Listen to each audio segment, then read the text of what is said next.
air source heat pump, gas boiler, battery storage, and also 32 solar panels up on the roof. We've got Thermaskirt in one of the rooms downstairs. I've also got underfloor heating in this garage, which works really, really well. 19.5 degrees now, and garage doors actually open.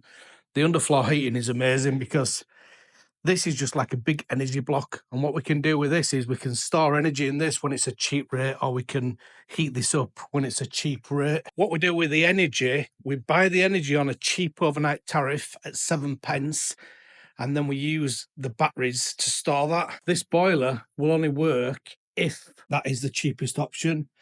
So it decides with the controller, it decides if it's cheaper to use gas or if it's cheaper to use the heat pump. Because we've got this controller, we set in the energy tariffs into that, and then it works out which is the cheapest. We're paying about the same for gas and electric. So with the heat pump, we're buying the energy at 7p on an overnight tariff for the electricity, and then we're using the heat pump at about, say, 300% efficient.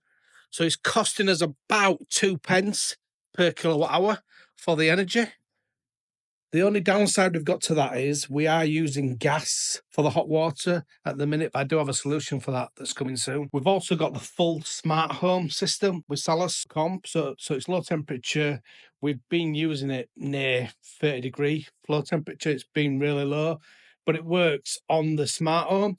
So we microzone all the system. The heat pump will modulate down to about 0.5 kilowatt.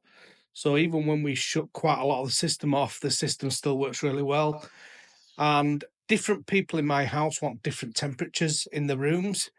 So I don't want, no matter what anybody say about open loop and all that stuff, I don't want an open loop system. I want to control my system how I want to control it and how my family wants to control it, and at different times, and at the cheapest way possible with the energy that I've got. So in the battery, I've got 53 kilowatt hours of energy in these batteries. So what I can do is, if we're running out of power in the batteries, I could do things like I could just not use underfloor heating in here. So then I could just use the energy into the house.